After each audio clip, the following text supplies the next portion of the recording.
जय हिंद साथियों, स्वागत है आप सभी का एस क्लासेस पर। आपको इससे पहले 42 सेट जो कि प्रीवियस ईयर के आपको प्रोवाइड करा चुके हैं, जो कि कुल जो 2024 में जो पेपर हुआ था एसएससी जीडी का, उसमें 52 शिफ्टों में ये पेपर हुआ था, जो कि ये 43वां शिफ्ट आपको प्रोवाइड कराया जा रहा है, वो भी प्रीवियस ईयर ओरिजिनल क्वेश्चनों के साथ, जिसमें पहला सेक्शन जो होगा वह सामान्य ज्ञान के 20 प्रश्न का होगा, और उसके बाद में जो सेक्शंस आएगा वह सामान्य हिंदी के 20 प्रश्नों का सेक्शंस आएगा। इसलिए आप लोग दोनों सेक्शंस अवश्य लगाएं और क्लास को आप लोग पूरा देखें। देखते हैं पहला प्रश्न क्या है। पहला प्रश्न है कि fundamental duties of the Indian constitution are adopt from which country. आपको बताना चाहेंगे एक या दो क्वेश्चन आपको एसएससी जीडी के पेपर में ऐसा मिलेगा जो कि इंग्लिश में ही होगा। इससे आप घबराएं नहीं, क्योंकि बहुत ही ईजी पूछा जाएगा। उसकी जो लैंग्वेज होगी बहुत ही ईजी होगी। तब इसका सही जवाब क्या होगा, आप कमेंट कर दें। यूनाइटेड स्टेट ऑफ अमेरिका होगा, जर्मनी होगा, यूएसएसआर नाउ रसिया होगा, या ब्रिटेन होगा। तब इसका सही जवाब क्या होगा, यदि आपको जवाब आ रहा है तब आप कमेंट कर दें। तब इसका सही जवाब होगा थर्ड वाला ऑप्शन, यूएसएसआर नाउ रसिया। थर्ड वाला ऑप्शन आपका सही जवाब होगा। बढ़ते हैं अपने अगले प्रश्न की तरफ। अगला प्रश्न है कि किस शहर की स्मार्ट सिटी बस परियोजना ने शहरी गतिशीलता अर्बन मोबिलिटी श्रेणी में India smart city award ISAC 2020 जीती है। तब ये किसने जीती है, यदि आपको जवाब आ रहा है तो आप कमेंट कर दें। ये जीती थी औरंगाबाद ने। किसने जीती थी, ये जीती थी औरंगाबाद ने जीती थी। इसलिए आपका सही जवाब होगा पहला वाला ऑप्शन आपका सही जवाब हो जाएगा। बढ़ते हैं अपने अगले प्रश्न की तरफ। अगला प्रश्न है कि हरित क्रांति ने खाद्य फसलों की उपज में वृद्धि की और इस प्रकार भारतीय अर्थव्यवस्था में डैश योगदान दिया। तब किसका योगदान दिया, निष्क्रिय, प्रतिकूल, सकारात्मक या नकारात्मक। तब हरित क्रांति का क्या प्रभाव पड़ा था, बताएं आप लोग। इसका प्रभाव पड़ा था, सकारात्मक प्रभाव पड़ा था, क्योंकि खाद्यान्नों के उत्पादन में वृद्धि हुई थी। ये जो प्रश्न आपको कराए जा रहे हैं वो एसएससी जीडी 2024 में पूछे गए पेपर से ये लिए गए हैं। बढ़ते हैं अपने अगले प्रश्न की तरफ। अगला प्रश्न है कि भारत ने पुरुष हॉकी विश्व कप कितनी बार जीता है। आपको बताना जो भारत ने पुरुष हॉकी कप जीता है ये कितनी बार जीता है, आप कमेंट करके बताएंगे ये कितनी बार जीता है। बढ़ते हैं अपने अगले प्रश्न की तरफ। अगला प्रश्न है कि हॉकी मैदान का आयाम डैश होता है। तब कितना होता है, इसकी लंबाई चौड़ाई कितनी होती है, बताएं आप लोग। इसकी लंबाई चौड़ाई कितनी होगी। तब इसका सही जवाब होगा आपका 91.4 मीटर लंबा होगा और 55 मीटर चौड़ा होगा। इस तरह से आपका थर्ड वाला ऑप्शन आपका सही जवाब होगा। बढ़ते हैं अपने अगले प्रश्न की तरफ। अगला प्रश्न है कि निम्नलिखित में से कौन छऊ नृत्य से संबंधित है। आपको बताना जो एक छऊ नृत्य है ये किससे संबंधित है, किससे संबंधित है, आप कमेंट करें। इसका सही जवाब क्या होगा, इसका सही जवाब होगा छऊ का जो संबंध है, जो विकल्प दे रखे हैं चार, इनमें किसका संबंध है, गोपाल प्रसाद दुबे का संबंध है। अर्थात पहला वाला ऑप्शन आपका सही जवाब हो जाएगा। बढ़ते हैं अपने अगले प्रश्न की तरफ। अगला प्रश्न ये करंट अफेयर से इसीलिए इसे स्किप करते हैं। अगला प्रश्न है कि सातवाहन डैश भारत में एक शक्तिशाली राजवंश थे। तब वे किस दिशा के थे, पूर्वी, पश्चिमी, उत्तरी या दक्षिणी। यदि आपको जवाब आ रहा है तो आप कमेंट कर दें। इसका सही जवाब होगा पश्चिमी। जो सातवाहन वंश था वह पश्चिमी के राज्यों के शक्तिशाली राजवंश के थे। सेकंड वाला ऑप्शन आपका सही जवाब होगा। अगला प्रश्न है कि हरित क्रांति से किन फसलों को अधिक लाभ हुआ। अब आपको बताना जो हरित क्रांति थी इससे किन फसलों को अधिक लाभ हुआ था, खाद्यान्न को, दलहन को, तिलहन को या वनस्पति के लिए। तब किसे लाभ हुआ था, ये लाभ हुआ था खाद्यान्नों के लिए लाभ हुआ था। और भारत में हरित क्रांति के जनक कौन थे, आप कमेंट करके बताएंगे कि भारत में हरित क्रांति के जनक कौन थे। बढ़ते हैं अपने अगले प्रश्न की तरफ। ये करंट अफेयर्स का क्वेश्चन इसलिए इसे स्किप करते हैं। करंट अफेयर्स भी 1 से 2 साल पुराना पूछा जाता है एसएससी जीडी में, ये भी बात आप विशेषकर ध्यान रखें। डैश आवर सारणी में 17वें समूह में स्थित है। अब आपको बताना है 17वें समूह में कौन सा स्थित है, अक्रिय गैसें, बोरान या काल्कोजन या हैलोजन। अब 17वें में कौन सा स्थित है, बताएं आप लोग। 17वें में स्थित है हाइलोजन स्थित है। अर्थात आपका फोर्थ वाला ऑप्शन आपका सही जवाब होगा। बढ़ते हैं अपने अगले पेज की तरफ। अगला प्रश्न है कि याओसांग उत्सव जो मणिपुर में प्रसिद्ध है डैश दिनों तक मनाया जाता है। तब ये कितने दिनों तक मनाया जाता है? 5, 3, 2 या 4? तब ये कितने दिनों तक मनाया जाएगा? बताएं आप लोग, ये कितने दिनों तक मनाया जाएगा? कमेंट कर दें। ये मनाया जाता है 5 दिनों तक मनाया जाता है। इस तरह से आपका पहला वाला ऑप्शन आपका सही जवाब होगा।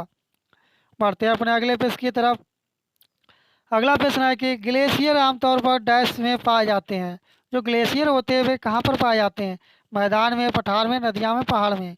जो कि बहुत ही इजी क्वेश्चन है, आप चाहे तो आसानी से इसे बता सकते हैं। ग्लेशियर कहाँ पाए जाएंगे? ग्लेशियर पाए जाएंगे पहाड़ पर। कहाँ? पहाड़। फोर्थ वाला यदि आपका जवाब था तो आपका बिल्कुल सही जवाब होगा। बढ़ते हैं अपने अगले प्रश्न की तरफ। अगला प्रश्न है कि राष्ट्रीय रोजगार गारंटी अधिनियम प्रत्येक ग्रामीण परिवार को प्रति वर्ष कितने दिनों के रोजगार का आश्वासन देता है? अर्थात जो नरेगा का नाम आपने सुना होगा या मनरेगा, उसमें कितने दिनों का रोजगार मिलता है? आप कमेंट करें, कितने दिनों का रोजगार मिलता है? उसमें रोजगार मिलता है 100 दिन का रोजगार मिलता है। बढ़ते हैं अपने अगले पेज की तरफ। अगला प्रश्न है कि औपनिवेशिक भारत में इंडियन एसोसिएशन की स्थापना निम्नलिखित में से किस स्थान पर हुई थी? तब इसकी जो इंडियन एसोसिएशन की जो स्थापना हुई थी, ये पूछा गया किस स्थान पर हुई थी? लखनऊ में, कलकत्ता में, सूरत में, पूना में? तब इसकी स्थापना कहाँ हुई थी? इसकी स्थापना हुई थी कलकत्ता में हुई थी। सेकंड वाला ऑप्शन से यदि आपका जवाब था तब आपका बिल्कुल सही जवाब होगा। आपको क्लास कैसी लग रही कमेंट करके अवश्य बताएं। यदि आपको क्लास अच्छी लग रही है, अभी तक चैनल को सब्सक्राइब नहीं किए हैं, तब आप लोग चैनल को सब्सक्राइब कर दें, क्लास को लाइक कर दें और अपने साथी लोगों में भी क्लास को शेयर कर दें। बढ़ते हैं अपने अगले प्रश्न की तरफ।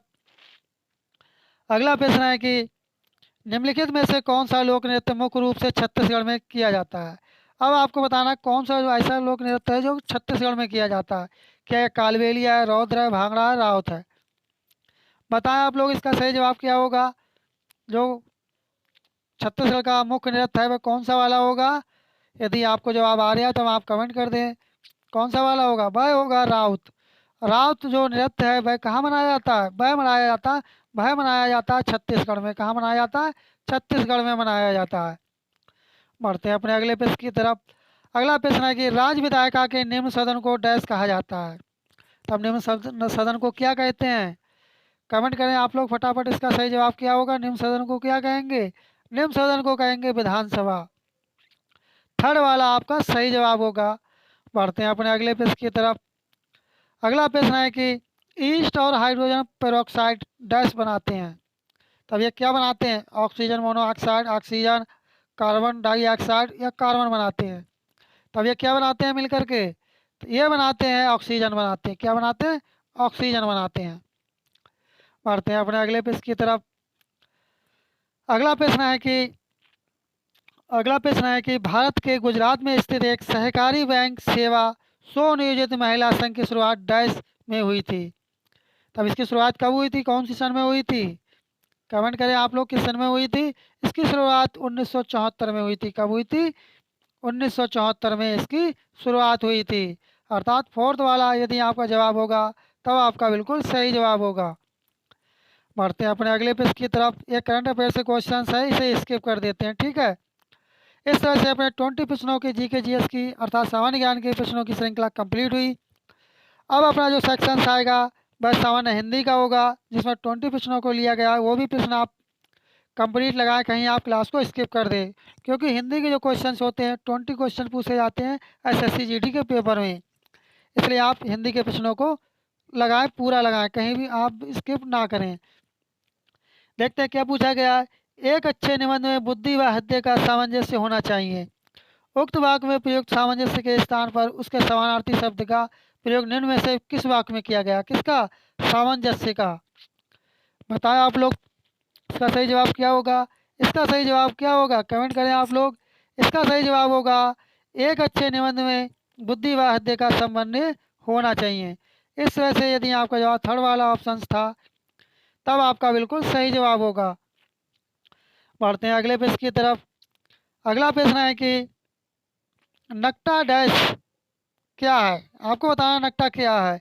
उपयुक्त वाक्य में रिक्त स्थान के लिए उपयुक्त विकल्प निम्न में से क्या होगा? आपको जो रिक्त स्थान है उसकी पूर्ति करनी है। बताएं क्या होगा इसका सही जवाब? इसका सही जवाब होगा का अर्थ होता है जिसकी नाक कटी हो। क्या होगा? जिसकी नाक कटी हो। फोर्थ वाला ऑप्शन यदि आपका जवाब था तब आपका बिल्कुल सही जवाब होगा। अगला प्रश्न है कि छत पर कौवा बोल रहा है। क्या चीज़? छत पर कौवा बोल रहा है। मुहावरे का क्या, इसका क्या अर्थ होगा? कौवा शब्द का प्रयोग क्या होगा? आपको कौवा का बताना कि इसका प्रयोग क्या होगा। कमेंट करें आप लोग, इसका सही जवाब क्या होगा? इसका सही जवाब क्या होगा? इसका सही जवाब होगा काक। क्या हो जाएगा? काक। पहला वाला ऑप्शन आपका सही जवाब हो जाएगा। बढ़ते हैं अपने अगले प्रश्न की तरफ।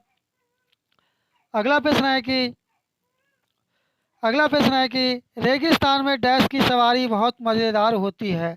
इस वाक्य में रिक्त स्थान की पूर्ति शुद्ध शब्द द्वारा कीजिए। बताएं इसका सही जवाब क्या होगा आप लोग? इसका सही जवाब होगा ऊँट। पहला वाला ऑप्शन आपका सही जवाब हो जाएगा। बढ़ते हैं अपने अगले प्रश्न की तरफ। अगला प्रश्न है कि अपना डैश सीधा करना, इस मुहावरे को पूरा करें। तब क्या होगा? दिमाग होगा, कमर होगा, मतलब होगा, उल्लू होगा। तब क्या होगा इसका सही जवाब? इसका सही जवाब होगा उल्लू। यदि आपका जवाब उल्लू था तब आपका बिल्कुल सही जवाब होगा। बढ़ते हैं अगले प्रश्न की तरफ। अगला प्रश्न है कि तुम्हारा गांव किधर को है, इस वाक्य में अशुद्धि पहचाने। तब क्या अशुद्धि है इसमें? इसमें अशुद्धि है किधर को। थर्ड वाला ऑप्शन से आपका सही जवाब होगा। अंत में आपको कमेंट करके बताना है कि आपने 40 क्वेश्चनों में से कितने प्रश्नों का सही जवाब दिया था। नीचे दिए गए शब्द के लिए उचित वाक्यांश के लिए विकल्पों में से चुनिए। निरंकुश का क्या होगा? तब क्या होगा इसका सही जवाब? इसका सही जवाब होगा जिस पर किसी प्रकार का नियंत्रण ना हो उसके लिए निरंकुश कहेंगे आप लोग। बढ़ते हैं अपने अगले प्रश्न की तरफ। अगला प्रश्न है कि निम्न वाक्य में रेखांकित शब्द के लिए विकल्पों में कौन सा शब्द सर्वाधिक उपयुक्त होगा? मैंने तलवार डैश द्वारा शत्रु को मार दिया। तो जो द्वारा आप देख रहे हैं इसका आपको बताना रेखांकित का। तब क्या होगा इसका? इसका सही जवाब होगा से। थर्ड वाला ऑप्शन से आपका सही जवाब होगा। बढ़ते हैं अपने अगले प्रश्न की तरफ। अगला प्रश्न है कि निम्नलिखित में से शुद्ध वाक्य का चयन कीजिए। तब इसका शुद्ध वाक्य का चयन कीजिए। तब इसका सही जवाब क्या होगा? उसे शिमला जाना है। क्या चीज़? जो पहला ही वाला ऑप्शन है वही आपका सही जवाब होगा। बढ़ते हैं अगले प्रश्न की तरफ।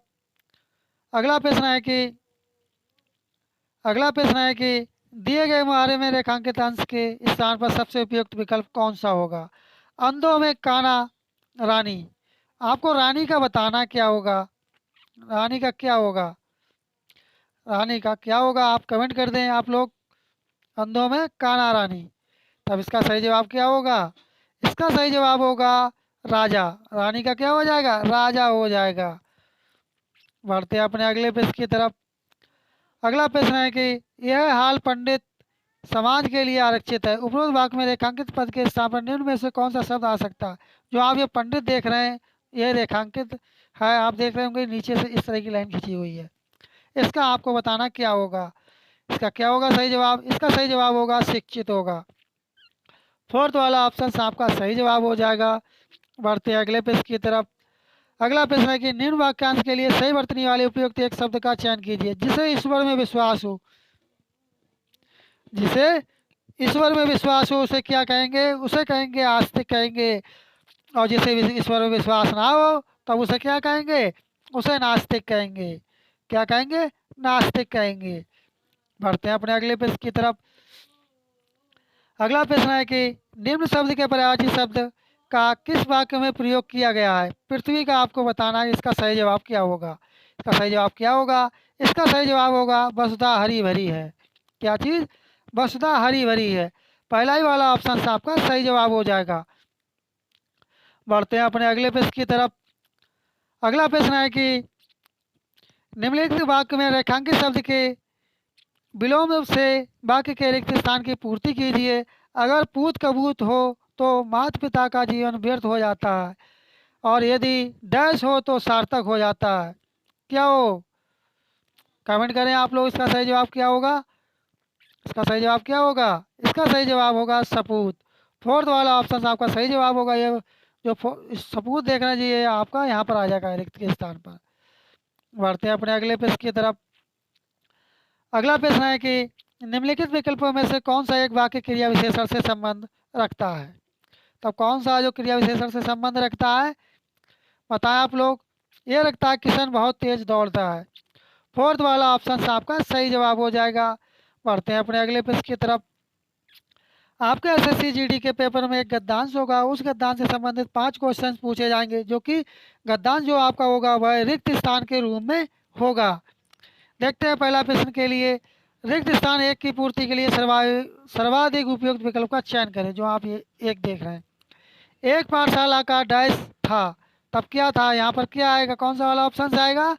यहाँ पर आपका आएगा वार्षिकोत्सव आएगा। पहला ही वाला ऑप्शन आपका सही जवाब होगा। बढ़ते हैं अपने अगले प्रश्न की तरफ। अगला प्रश्न है कि रिक्त स्थान सेकंड के स्थान पर क्या आएगा? यहाँ क्या आएगा आपका? मैं भी डैश बुलाया गया था, तब क्या आएगा यहाँ पर आपका सही जवाब? यहाँ पर आपका आएगा वहाँ बुलाया गया था। क्या चीज़? मैं भी वहाँ पर बुलाया गया था। बढ़ते हैं अपने अगले प्रश्न की तरफ। अगला प्रश्न है, अब आपको इसमें बताना है थर्ड के स्थान पर क्या आएगा। जो आप थर्ड देख रहे हैं यहाँ पर क्या आएगा? प्रधान अध्यापक का एकमात्र पुत्र जिसकी अवस्था 8 डैश की थी, तब क्या थी? बताएं आप लोग। सिंपल सा क्वेश्चन सही है, आप आसानी से कमेंट करके बता सकते हैं। क्या थी? वर्ष थी। क्या थी? उसकी जो आयु थी 8 वर्ष थी।